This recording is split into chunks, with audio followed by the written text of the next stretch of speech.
Hi there. Today I would like to discuss a little bit something that I really like for a long time now, the myth of the cave from the Greek philosopher Plato and how it concerns us and who we are. So, for those who are not really acquainted with this myth, it concerns a story where we have a slave that is together with a few companion slaves.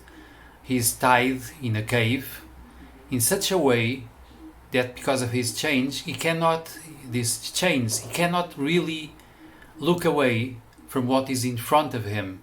And in front of him there is a wall from the cave where he sees shadows projected by a light behind him and by people walking around with some figures, but he does not know that, and he is used to look in front.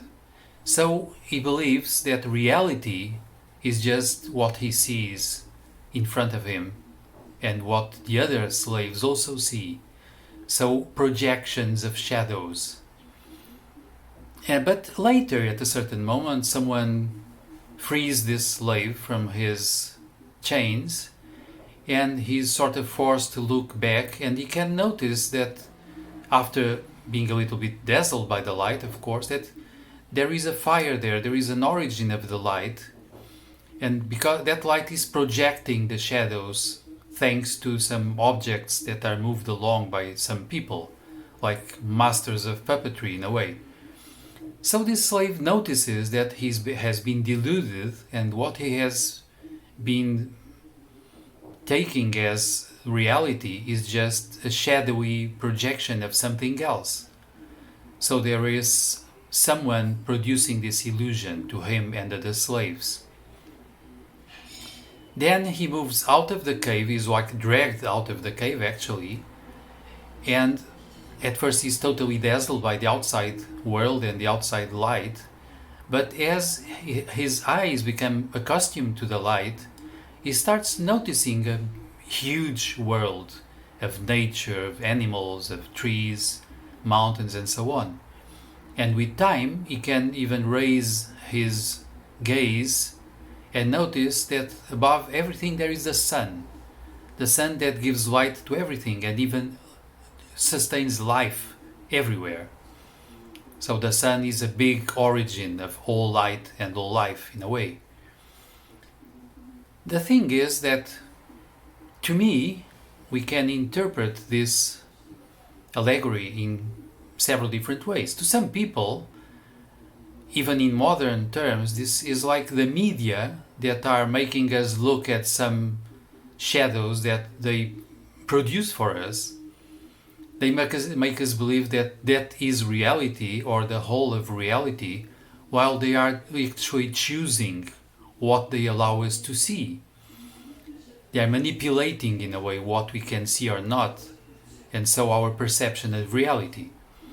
But at a more esoteric spiritual level, we can also notice that in the Indian tradition there is something called the Cave of Brahma. The Cave of Brahma is the third ventricle of the brain, is the center of our brain. And indeed in there we can find the light.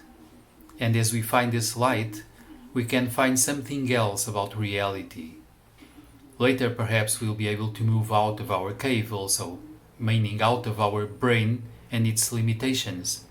But also in the Egyptian tradition, we have the idea that the eye of Horus, so the divine gaze inside of us in a way, corresponds also to this central structure in the brain that in a profile looks like the center structures indeed that include the pineal gland and the pituitary gland and the thalamus and so on, central structures.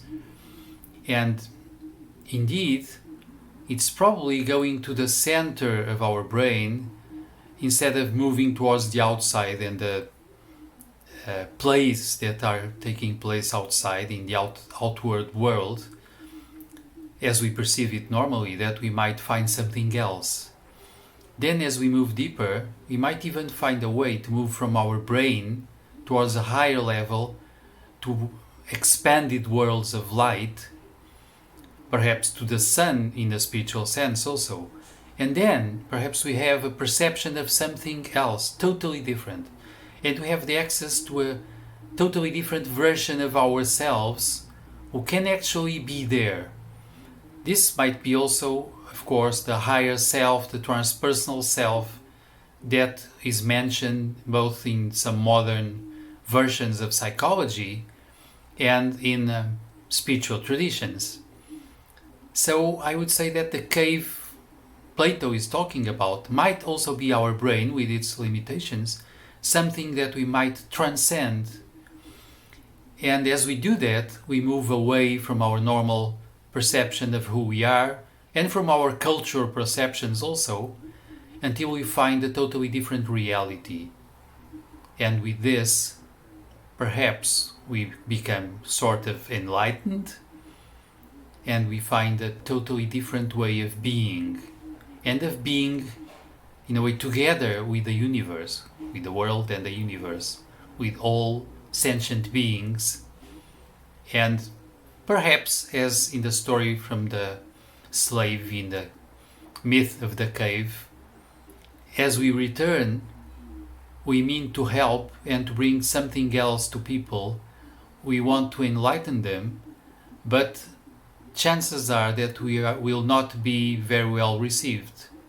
Still, perhaps we'll have this need, even this moral imperative, to share something of what we found out there. And this is what I wanted to share for this day. So please, if you like, comment, share, subscribe, and see you later.